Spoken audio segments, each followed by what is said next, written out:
Morning बच्चों, आज हम पढ़ने वाले हैं लेखक श्री कृष्णनाथ की रचना स्पीति में बारिश। ये इनका संस्मरण यानी यादें। इनका जीवन परिचय इस प्रकार है। कृष्णनाथ का जन्म उत्तर प्रदेश के वाराणसी में 1934 में हुआ था। इन्होंने काशी हिंदू विश्वविद्यालय से अर्थशास्त्र में एमए किया है। इसके बाद इनका झुकाव समाजवादी आंदोलन और बौद्ध दर्शन की ओर रहा है। बौद्ध दर्शन में इनकी गहरी पैठ है। पैठ यानी मजबूत पकड़। वे अर्थशास्त्र के विद्वान और काशी विद्यापीठ में इसी विषय के प्रोफेसर भी रहे हैं। इनका अंग्रेजी और हिंदी दोनों भाषाओं पर समान अधिकार है। वे दोनों भाषाओं की पत्रकारिता से जुड़े रहे हैं। उन्होंने हिंदी पत्रिका कल्पना के संपादन मंडल में कई वर्षों तक कार्य किया है। वे कई वर्षों तक उस मंडल के सदस्य रहे हैं और अंग्रेजी के मैनकाइंड पत्रिका के संपादन के भी सदस्य रहे हैं या संपादनकर्ता रहे हैं। इन्होंने दोनों पत्रिकाओं में अपना योगदान बराबर दिया है। रचनाएं: लद्दाख में राग विराग, किन्नर धर्मयोग, स्पीति में बारिश, पृथ्वी परिक्रमा, हिमालय यात्रा, हिमाचल यात्रा आदि इनकी रचनाएं हैं। भाषा शैली: कृष्णनाथ उच्च कोटि के रचनाकार थे। उन्होंने सृजन आकांक्षा की पूर्ति हेतु यायावरी की। यायावरी यानी वेश को बदलना, छद्म वेश धारण करना। एक यायावरी उन्होंने प्राकृतिक धरातल पर की थी यानी प्राकृतिक रूप से, और दूसरी सांसारिक अर्थ में यानी लोग उन्हें पहचान ना पाए। वे जहां भी यात्रा करते वहां पर्यटक के साथ तत्ववेत्ता यानी जो तत्वों का ज्ञाता होता है, जो पुरातत्व यानी पुराने चीजों को निकालकर उनकी जांच करता है। इस तरह से वो एक वैज्ञानिक की तरह अध्ययन करते चलते थे अपनी यात्राओं का। वे वहां की विशेष स्मृतियों को भी उभारते रहते थे। जो वहां की पुरानी विशेष यादें थी उनको भी खोद खोद कर निकालते थे और अपनी यात्रा वृत्तांत में उन्हें लिखते जाते थे। ये वे स्मृतियां हैं जो इतिहास के प्रवाह में सिर्फ स्थानीय होकर रह गई हैं, बाहर नहीं निकली हैं, लिखी नहीं गई हैं। केवल वे उस स्थानीय व्यक्तियों के पास ही वे स्मृतियां भी यादें रह गई हैं, उन्हें भी वो निकाल लेते हैं।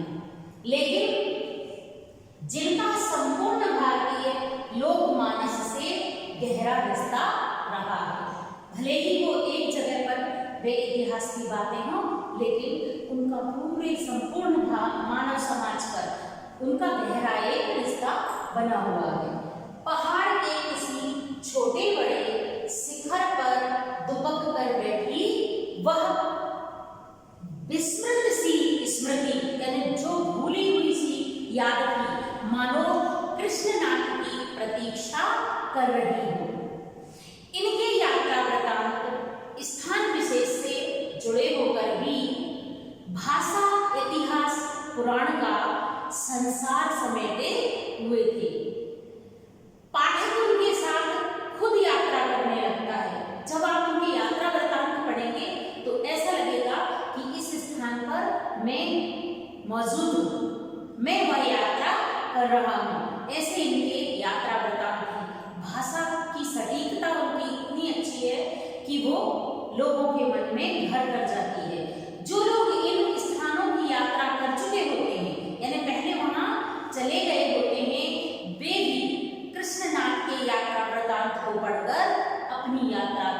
पूरा मानेंगे। तब तक वो यात्रा पूरी नहीं होगी जब तक आप श्री कृष्णनाथ जी की यात्रा का वृतांत नहीं पढ़ लेंगे, उनकी रचना को नहीं पढ़ लेंगे। भले ही आप कई बार हिमालय की यात्रा कर चुके हो, लेकिन जब कृष्णनाथ जी की हिमालय यात्रा का वर्णन पढ़ेंगे तो ऐसा महसूस होगा ये स्थान मैंने इतने ध्यान से क्यों नहीं देखा, मैंने इसका परिचय इतने अच्छे से क्यों नहीं प्राप्त किया जितना अच्छा परिचय कृष्णनाथ जी हमें देते हैं। यात्रा वृतांत का यही चमत्कार है कि जो लिखता है, मन से लिखता है, खोज करके लिखता है, वह यात्रा सुखद और बड़ी आनंदमयी प्रतीत होती है। ऐसे ही हैं श्री कृष्णनाथ जी। यह पाठ एक यात्रा वृतांत है। स्पीति हिमालय के मध्य में स्थित है, मध्य यानी बीच में। यह स्थान अपनी भौगोलिक एवं प्राकृतिक विशेषताओं के कारण अन्य पर्वतीय स्थलों से भिन्न है। इसकी प्राकृतिक और भौगोलिक विशेषता पूरे भारत के भौगोलिक क्षेत्र से बिल्कुल अलग है, इसलिए इसकी के पर्वतीय स्थलों में भिन्नता पाई जाती है। लेखक ने यहाँ की जनसंख्या, ऋतु, फसल, जलवायु व भूगोल का वर्णन किया है। ये एक दूसरे से संबंधित हैं। यहाँ की जनसंख्या, यहाँ की ऋतुएं, यहाँ की फसलें, जलवायु और यहाँ की भौगोलिक स्थिति, ये एक दूसरे के से संबंध रखते हैं। उन्होंने दुर्गम क्षेत्र, क्योंकि वहां पहुंचना बहुत मुश्किल है, दुर्गम क्षेत्र स्पीति में रहने वाले लोगों की कठिनाई भरे जीवन का भी वर्णन किया है। वहां के लोग कितनी कठिनाइयों से अपना जीवन व्यतीत करते हैं, यह भी इस पाठ में, इस यात्रा वृत्तांत में कृष्णनाथ जी ने वर्णन किया है। कुछ युवा पर्यटकों का पहुंचना स्पीति के पर्यावरण को बदल सकता है। अगर वहां पर कुछ युवा पर्यटक जाएं तो वहां की भौगोलिक स्थिति में थोड़ा बहुत बदलाव आ सकता है, वहां के पर्यावरण को भी बदला जा सकता है। ठंडे रेगिस्तान जैसे, हमेशा वहां बर्फ गिरती रहती है और कुछ उगता नहीं, इसलिए उसे ठंडा रेगिस्तान कहा जाता है।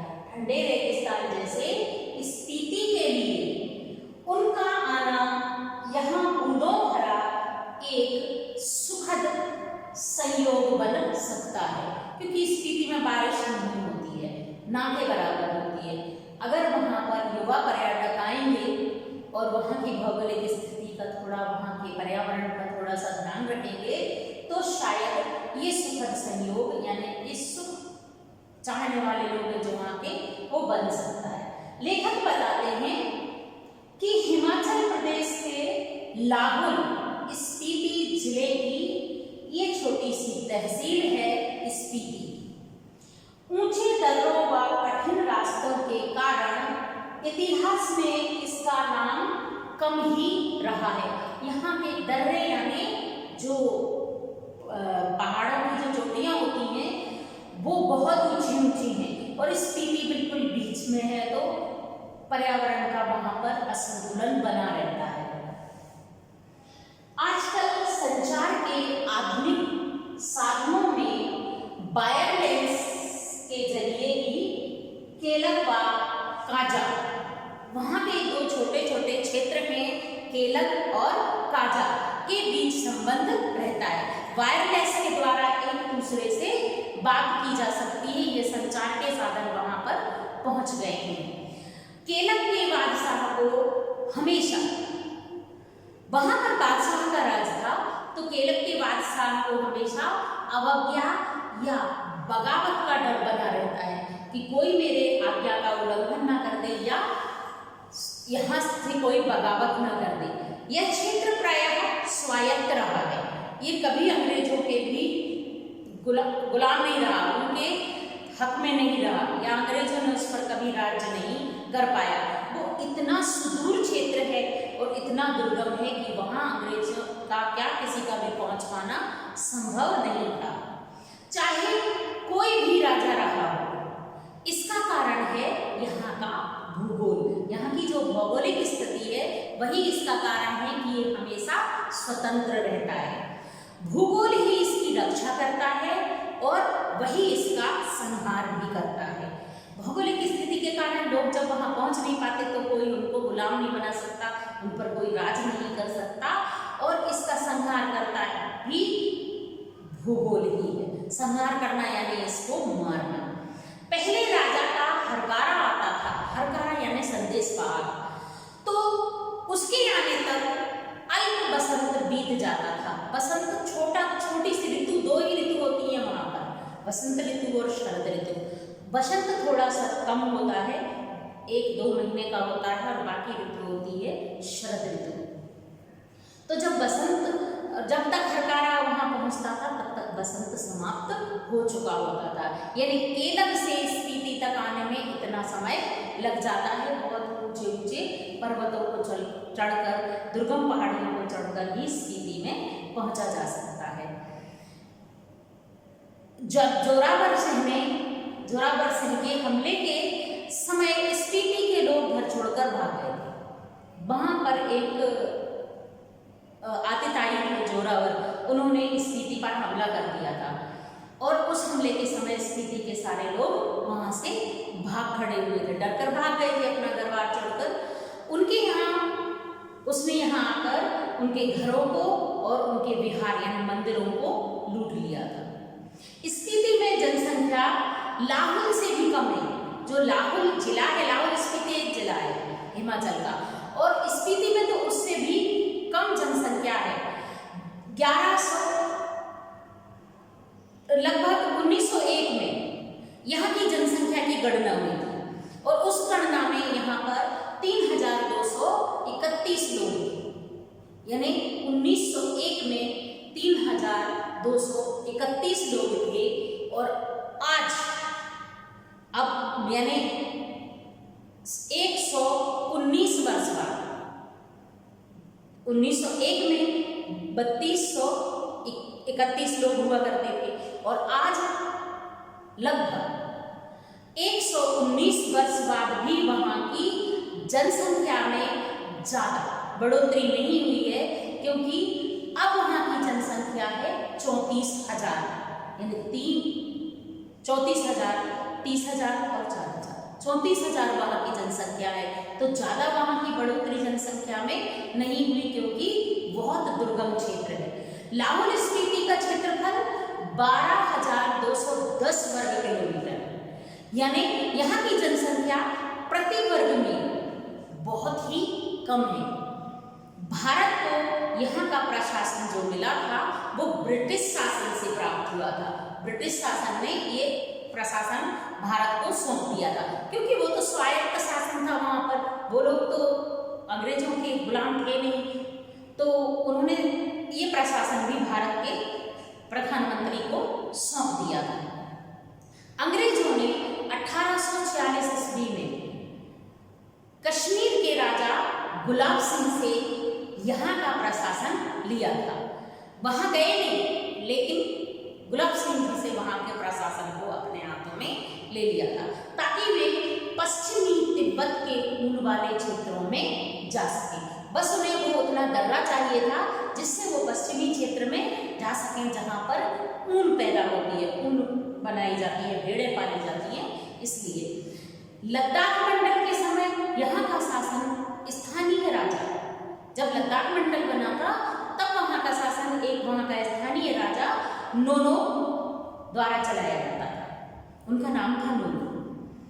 अंग्रेजी काल में कुल्लू के असिस्टेंट कमिश्नर, जब अंग्रेजों का वक्त आया तो उस समय कुल्लू के जो असिस्टेंट कमिश्नर थे उनके समर्थन से नोनो वहां काम करता था।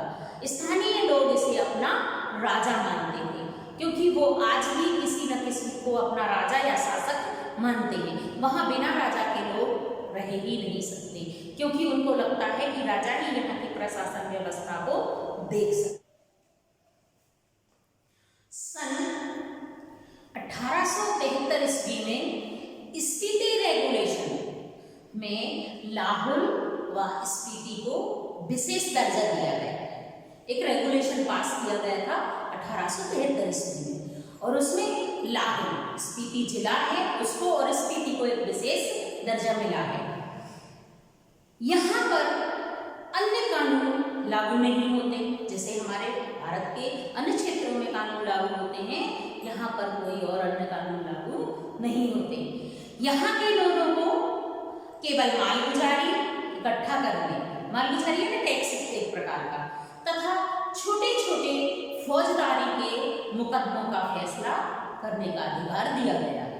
उसको और कोई बड़े अधिकार प्राप्त नहीं है, भले ही वो वहाँ का शासक हो या राजा माना जाता हो, लेकिन उसको छोटे छोटे से फौजदारी है ना, छोटे छोटे जो झगड़े होते हैं, आपस में लड़ाइयाँ होती हैं, उनको निपटाने के लिए या उनके मुकदमों का फैसला करने के लिए उसको अधिकार दिया गया है। अगर उससे ऊपर कोई बड़ा मामला आ जाता है तो उसे कमिश्नर के पास भेज देते हैं, क्योंकि उसका निपटारा केवल कमिश्नर करता है। 1960 में इस क्षेत्र को पंजाब राज्य में मिला दिया गया था। ये क्षेत्र 1960 में पंजाब राज्य के पास था, लेकिन जब 1966 में हिमाचल प्रदेश बना, हिमाचल प्रदेश का गठन 1966 में हुआ था, जब हिमाचल प्रदेश बना तो उसके बाद राज्य के उत्तरी छोर का यह एक जिला बनाया गया। स्पीति को हिमाचल प्रदेश के उत्तरी क्षेत्र का एक जिला बना दिया गया था। स्पीति में, स्पीति की जो जहां पर वो बना हुआ है उसका व्यास जो है 31.42 और 32.59 अक्षांश उत्तर है, और 77.26 और 78.42 पूर्व देशांतर के बीच में ये बना है। यानी इसका अक्षांश जो है वो है 31.42 और 32.59 अक्षांश उत्तरी छोर में है, और 77.26 और 78.42 पूर्व देशांतर के बीच में ये स्थित है। यहाँ चारों ओर पहाड़ ही पहाड़ हैं। इसकी मुख्य घाटी स्पीति नदी की घाटी कहलाती है। वहां पर इसलिए इसका नाम स्पीति है क्योंकि वहां जो नदी बहती है बहुत चौड़ी नदी है, उसके किनारे किसी काम में वैसे आते नहीं है, वहां कुछ उपज नहीं होती, लेकिन उस स्पीति नदी की वजह से ही इस क्षेत्र का नाम, इस जिले का नाम या इस स्थान का नाम स्पीति पड़ा है। स्पीति नदी तिब्बत की ओर से, तिब्बत की तरफ से आती है, यानी जो मुख्य नदी है वहां की वो तिब्बत की तरफ से बहकर आती है, तथा किन्नौर जिले से बहती हुई सतलुज नदी में मिल जाती है। वो तिब्बत से बहकर आती है और किन्नौर जिले से होती हुई सतलुज नदी में जाकर मिलती है। लेखक ने पारा नदी और पिंड घाटी के बारे में भी एक व्यक्ति थे मानभाई नामक, उनसे सुना है। यह क्षेत्र अत्यंत बीहड़ और वीरान है, यहाँ कोई बस्ता भी नहीं है और बहुत घने जंगलों से ये क्षेत्र घिरा हुआ है। मतलब स्पीति में एक दूसरी नदी भी है जिसका नाम है पारा नदी, और पारा नदी के पास में ही एक पिंड घाटी है, उस नदी से लगी हुई, जो बीहड़ है और वीरान है।